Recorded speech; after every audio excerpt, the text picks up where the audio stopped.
अस्सलाम वालेकुम। खबर शामिल करते हैं जेहलम वैली से हमारे सीनियर रिपोर्टर वैस मुगल की। हल्का 6 लोकल कौंसलर वार्ड कच्चा दौलड़ी आज़ाद उम्मीदवार मलिक सुहेल अहमद की अवैस मुगल से गुफ्तगू। अस्सलामुअलैकुम नाज़रीन, मैं हूँ आपका मेज़बान अवैस मुगल, आप सबकी खिदमत में हाजिर हूँ। नाज़रीन, इस वक्त मैं मौजूद हूँ आज़ाद कश्मीर हल्का 6 में।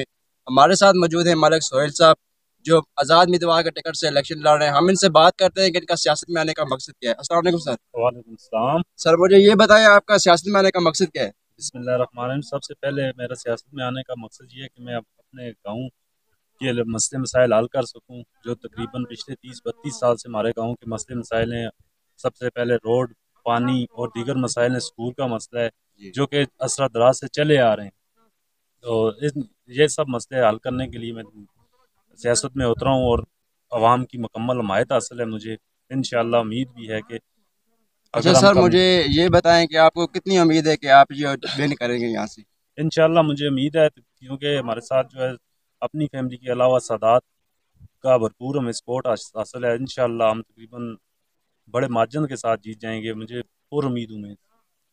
जी, तो नाजरीन, ये हमारे साथ मौजूद है मलिक सुहेल साहब, जो कह रहे हैं कि मुझे पूरी उम्मीद है 100% के मैं यहाँ से जो विन करूँगा इंशाअल्लाह। ENN news अवेस।